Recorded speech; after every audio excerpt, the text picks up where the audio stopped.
السلام علیکم ورحمۃ اللہ وبرکاتہ۔ تجلیات نبوت، اللہ کے رسول کی زندگی پر لکھی گئی کتاب کے 8ویں دن میں ہم داخل ہو چکے ہیں۔ آئیے جانتے ہیں اللہ کے رسول کی زندگی کے بارے میں۔ بیت اللہ کی تعمیر اور حجر اسود کے جھگڑے کا فیصلہ۔ آپ صلی اللہ علیہ وسلم کی عمر کا 35واں سال تھا کہ مکہ میں ایک زوردار سیلاب آیا جس سے خانہ کعبہ کی دیواریں پھٹ گئیں۔ یہ دیواریں ایک بار کعبہ میں آگ لگ جانے کی وجہ سے پہلے ہی کمزور ہو چکی تھیں۔ اب قریش مجبور ہو گئے کہ اس کی ازس اور نو تعمیر کریں، یعنی پھر سے تعمیر کریں، پھر سے کنسٹرکٹ کریں۔ اس موقع پر انہوں نے فیصلہ کیا کہ اس تعمیر میں صرف حلال مال ہی خرچ کریں گے۔ چنانچہ رنڈی کی اجرت، گندی عورتوں کی اجرت، سود کی دولت اور کسی کا ناحق لیا ہوا مال اس میں استعمال نہیں کریں گے۔ انہیں خانہ کعبہ گراتے ہوئے ڈر لگ رہا تھا کہ کہیں اللہ کا عذاب نہ ٹوٹ پڑے۔ بالآخر ولید بن مغیرہ نے یہ کہہ کر ڈھانا شروع کیا کہ اللہ مصلحین کو ہلاک نہیں کرتا، یعنی اللہ خانہ کعبہ کی اصلاح کرنے والے لوگوں کو ہلاک نہیں کرتا۔ جب لوگوں نے دیکھا کہ اسے کچھ نہیں ہوا تو انہوں نے بھی ڈھانا شروع کیا اور حضرت ابراہیم علیہ السلام والی بنیاد تک گرا ڈالا۔ اس کے بعد تعمیر شروع کی۔ تعمیر کے لیے یعنی کنسٹرکشن کے لیے ہر قبیلے کا الگ الگ حصہ تھا۔ اشراف اپنے کاندھوں پر پتھر لاتے اور ڈھیر لگاتے، یعنی مکہ کے شریف لوگ اپنے کاندھوں پر پتھر لاتے اور ڈھیر لگاتے۔ رسول اللہ صلی اللہ علیہ وسلم اور آپ کے چچا عباس بھی پتھر ڈھو رہے تھے۔ تعمیر کا کام باقوم نامی ایک رومی معمار کر رہا تھا۔ چونکہ مال اتنا جمع نہ ہو سکا تھا کہ عمارت حضرت ابراہیم علیہ السلام کی بنیادوں پر مکمل کی جا سکتی، اس لیے شمال کی طرف سے تقریباً 6 ہاتھ چھوڑ کر اس پر ایک چھوٹی سی دیوار اٹھا دی گئی تاکہ علامت رہے کہ یہ کعبہ کا حصہ ہے۔ اسی کو حجر اور یہ حتیم کہتے ہیں۔ جب دیوار حجر اسود تک اٹھ چکی تو ہر سردار نے چاہا کہ وہی حجر اسود کو اس کی جگہ رکھنے کا شرف حاصل کرے گا۔ اس بات پر سخت جھگڑا اٹھ کھڑا ہوا جو 4-5 روز تک جاری رہا اور قریب تھا کہ حرم میں خون خرابہ ہو جاتا۔ لیکن ابو امیہ نے، جو سب سے زیادہ عمر رسیدہ تھا، یہ کہہ کر فیصلے کی ایک صورت پیدا کر دی کہ مسجد حرام کے دروازے سے جو شخص پہلے داخل ہوا اسے اس جھگڑے کا حکم مان لیں گے۔ لوگوں نے یہ تجویز منظور کر لی۔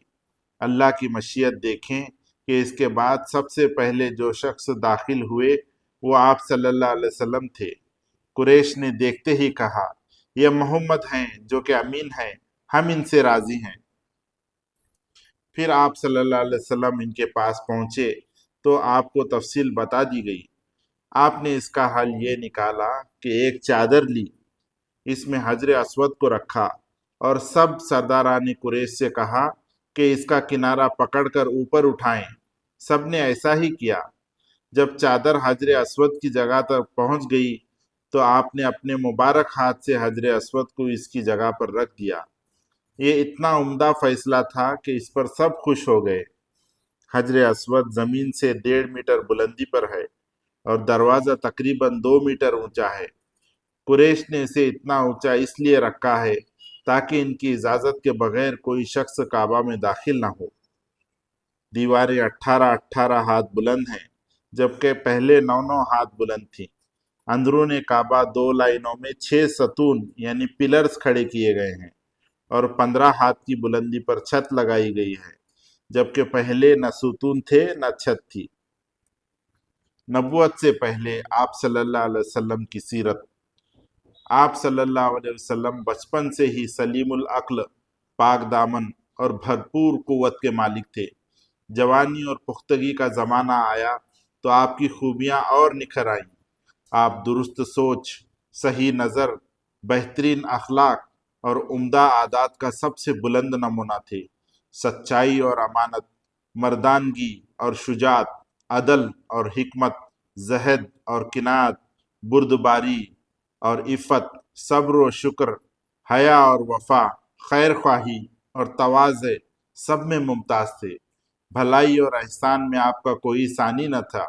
آپ کے چچا ابو طالب نے کیا خوب کہا ہے، وہ گورے مکڑے والا جس کی برکت سے ابر رحمت برستا ہے، وہ یتیموں کا سہارا اور بیواہوں کا نگہبان ہے۔